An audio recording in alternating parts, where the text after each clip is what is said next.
She's the center of our universe. She was diagnosed with Rett syndrome, and we didn't really know what that meant. She was a year, so we sort of had like started that plan in our brain of like how everything was going to be in her entire life, kind of.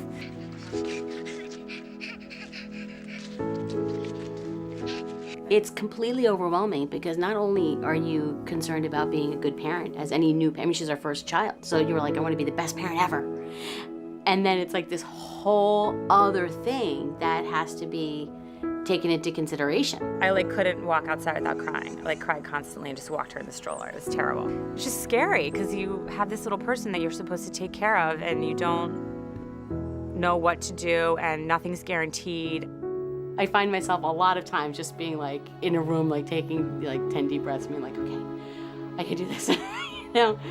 By the time he was 6, it was getting more and more difficult. And of course then I'm praying, oh dear God, what am I gonna do?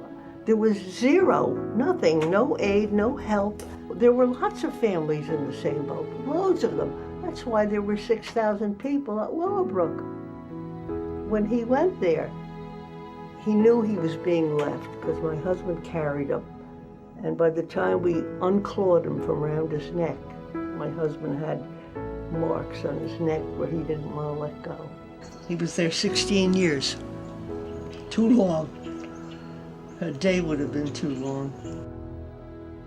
The Ark of Westchester is serving a need that is so critical because back in the day, a lot of these children were institutionalized. And so you want to take them out of the institution, but what do? They have parents that are kind of by themselves and raising these children and they don't know what to do. So you have this organization that tells you what to do. And when I tell you that they were like a beacon, you know, they were like a lighthouse beacon in a storm when Mia was born. They showed me the way.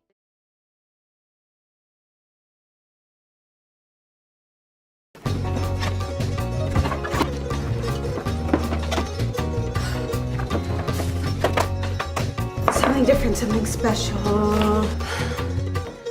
Tasty Bite. Microwave, stovetop.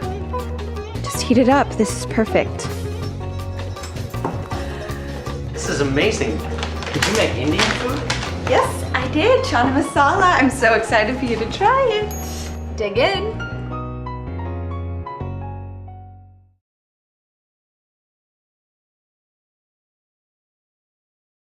Best in Show, the culmination of a long day. 2,000 dogs came through this arena today. It's been whittled down to 7, the winners of each group. David, take us down that line. The Dalmatian first. The Dalmatian from the non-sporting group, the Bernese.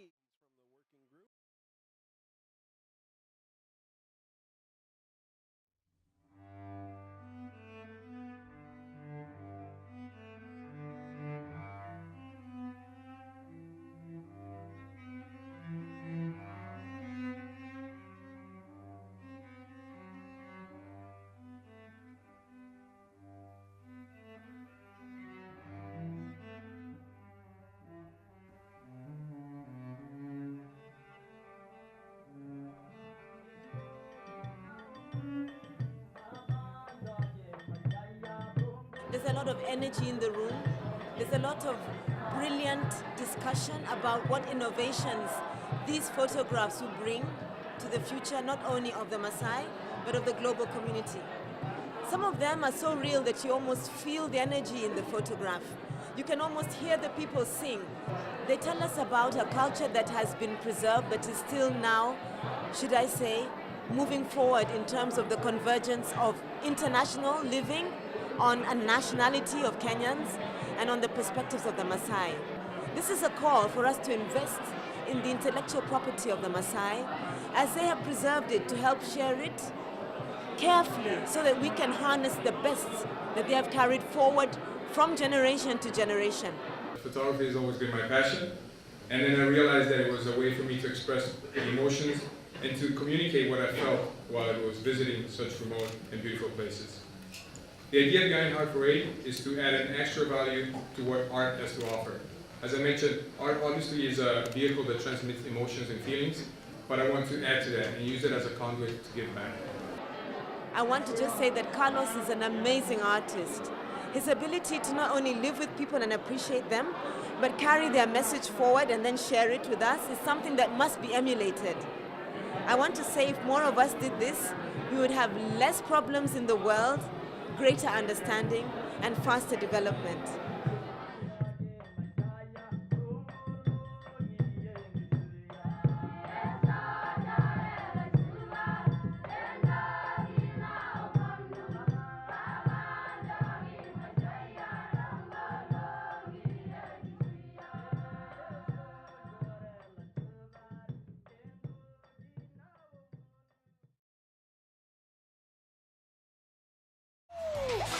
That was not fake. 2 cheers for Ashton Smith. Division II playoffs, Indiana University of Pennsylvania versus Fairmont State. IUP down 1 with seconds on the clock. That's 75 feet, folks.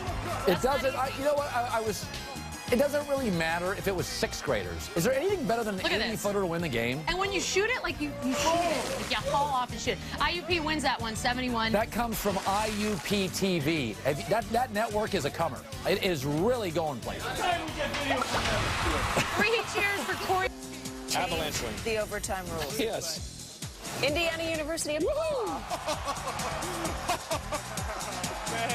as the Spider-Man, Darrell Webb climbs up the water spout. game. Everton's first league win over Chelsea in a decade. More from Indiana, Pennsylvania. I grew up there as a kid. Jimmy Stewart grew up there as a kid. That is Kevin Stewart to Darrell Webb, IUP, known for their great football program, of course.